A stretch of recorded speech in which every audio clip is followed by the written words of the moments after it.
Hello everyone, I'm Oscar Karnalim from University of Newcastle, Australia, and also from Maranatha Christian University, Indonesia. On this occasion, I will explain my research entitled Work in Progress, Code Quality Issues of Computing Undergraduates. I'm with Simon and William Chivers. First of all, what is the background? What is code quality actually? So program code is considered to have high quality if it is understandable even without external documentation and testing. Despite its importance in industry, code quality is often overlooked in academia. If instructors are aware of the code quality issues that are common in their students' programs, they can explicitly raise the matter with students, expecting students to change their behavior and thus improving the quality of their code. Several studies have analyzed student programs with automated tools and reported the frequencies of occurrence. But they tend to focus on novice programmers or a particular IDE. They might not be useful to capture academic code quality issues in general. So, as the contribution, we analyze code quality issues in student programs from 7 programming courses with varying level of complexity. In total, there are about 15,000 program files with 131 distinct assessment tasks. Code quality issues are checked with checkstyle for Java and Flake 8 for Python. But the issues have been specifically tailored to computing education.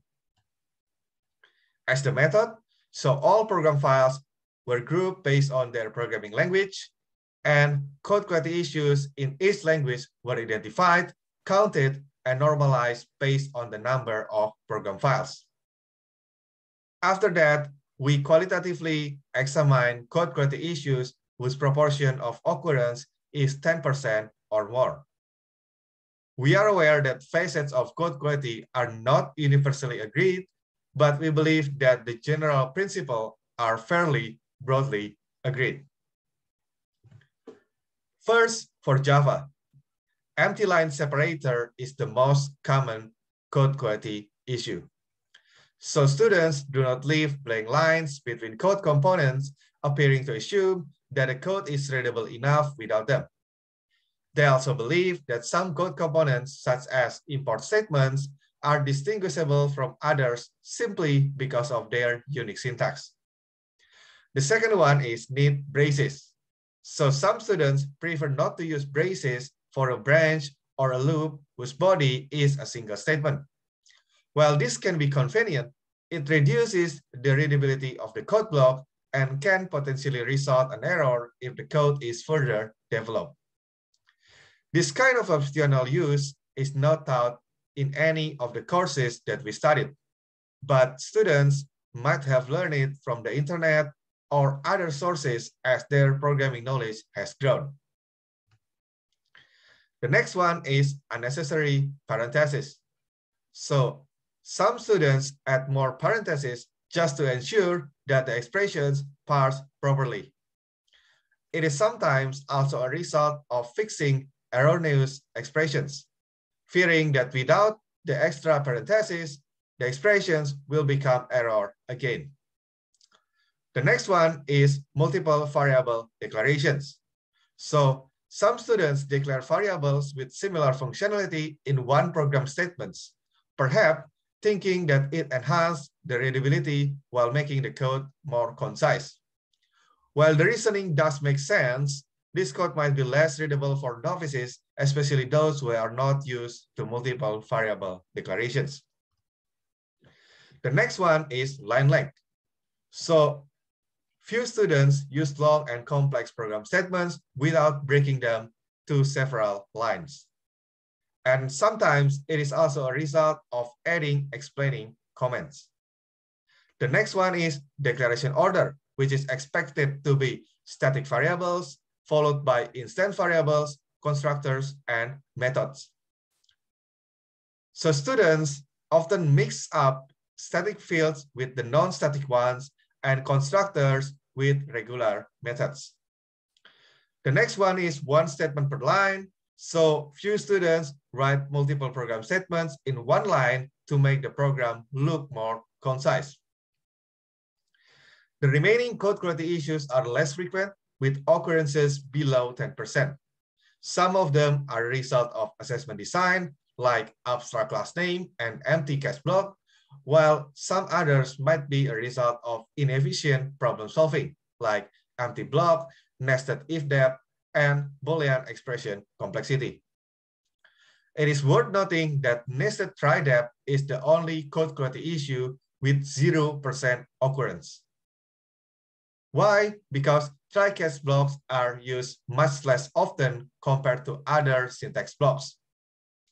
Further, nested try-catch blocks are often replaced with a single try-catch block with multiple catch conditions. For Python, the most common code quality issue is missing space after the comment prefix. So students believe that comments are still readable without the initial space, although that is not necessarily true for novice programmers. This is also inflated by the standard practice of commenting out unused or erroneous program statements rather than removing them. The next one is overly long line. So students not to break down a long comment to shorter ones, given that Python does not formally allow multi-line comments. And some of the explanatory comments are placed on the same line as their corresponding program statements. The remaining code quality issues have less than 10% occurrence and are not worth for further analysis. It is worth noting that break and continue not properly used in loops is the only code quality issue with 0% occurrence for Python. These statements are taught by only a few of our instructors, and their use is not really recommended. As the conclusion, we identify code quality issues of computing undergraduates by analyzing programs collected in 7 distinct programming courses in a particular university. For Java, students tend to neglect to add blank lines between code components and braces when they are optional. Some of them use too many parentheses in expressions, too much code in one line, or too many variables in one declaration. For Python, students tend to neglect to put a space after the comment prefix, and some of them have too much text in one line. For future work, we plan to examine the similarities and the differences of the study with existing studies. And we also plan to reconduct the study with datasets from other institutions, hopefully can enrich the findings. And last, we also plan to expand our tool from another study so that it can report these code quality issues directly to students. So the study has been published in Frontiers in Education last year. Thank you. In case you have any questions, you can contact me to oscar.karnalim@uon.edu.au.